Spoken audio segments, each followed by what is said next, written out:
You know, it's interesting because my father was probably more well known in the community around his civil rights work.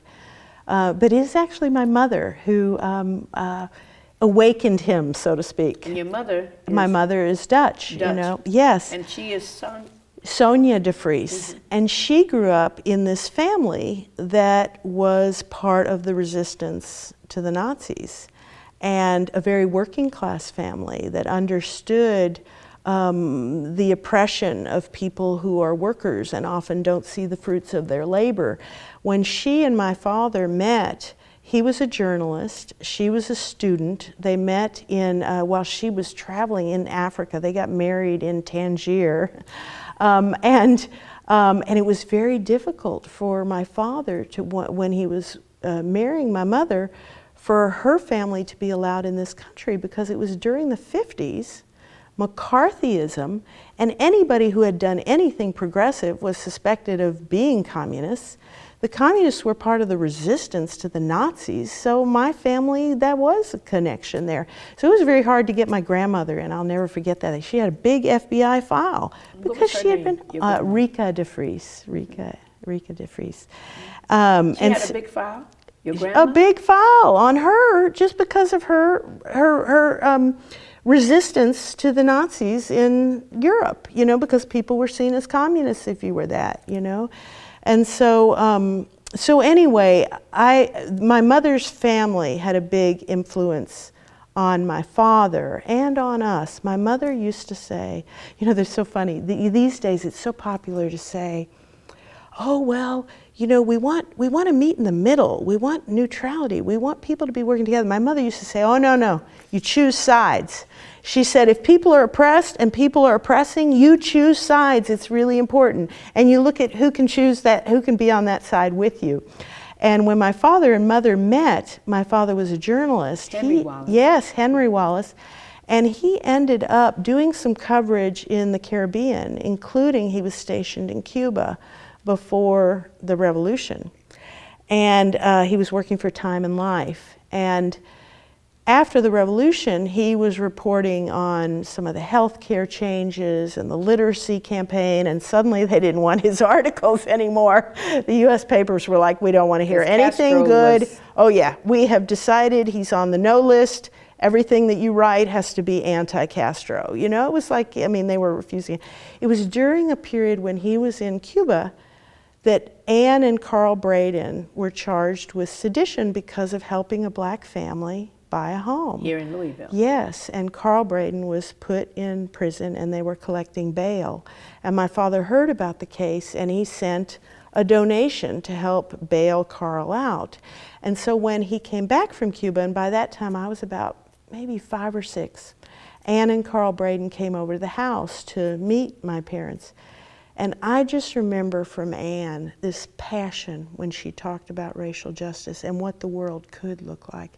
And I was a little kid, but it doesn't matter how little you are, you understand that it is not okay for some people to be able to go to this theater and some people can't. Because my first demonstration, I think it was in '61.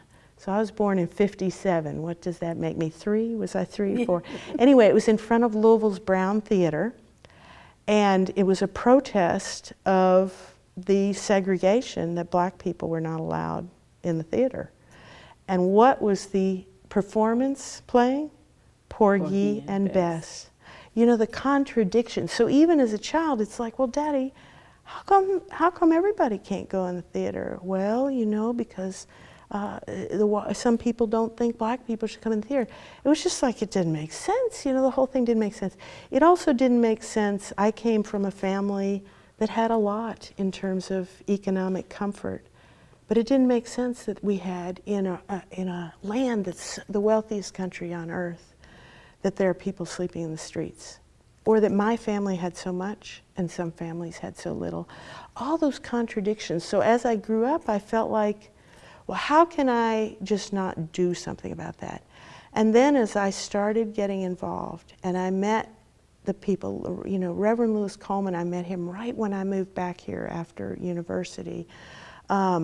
in the mid-'80s, in the early 80s, and I got involved in the Jesse Jackson campaign, and that whole idea, I was obsessed with the idea of and how that's do we... when Jesse Jackson was running for president. Yes, when he was running for president the first time in '84, and I got involved in '83, and what was exciting to me was that we could bring people together across lines of difference, and that we could create something powerful for change.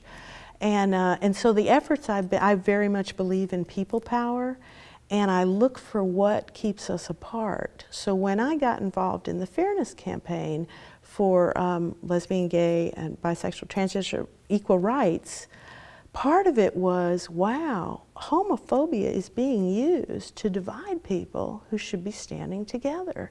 And I was coming out of the racial justice movement. We were, I remember we had just done a campaign. We found out that there were Ku Klux Klan on the police force, and that they were using the police communications, I don't know if they were computers, whatever it was, to put out a list of civil rights people to watch out for. And we were like, oh no, somebody cannot take an oath to protect the community and be, you know, anti-black. Like, how can you, and dangerously so. And I saw there too, it was like, wow, why aren't enough, we were working on that issue, and we were trying to get more white people involved to speak up about Klan on the police force. Aren't we all enraged about that? So I remember with starting the fairness campaign, yes, it was about we need equity for gay and lesbian people, but it was also about, this is another way we can join more people into a movement that's ultimately about the humanity of all of us.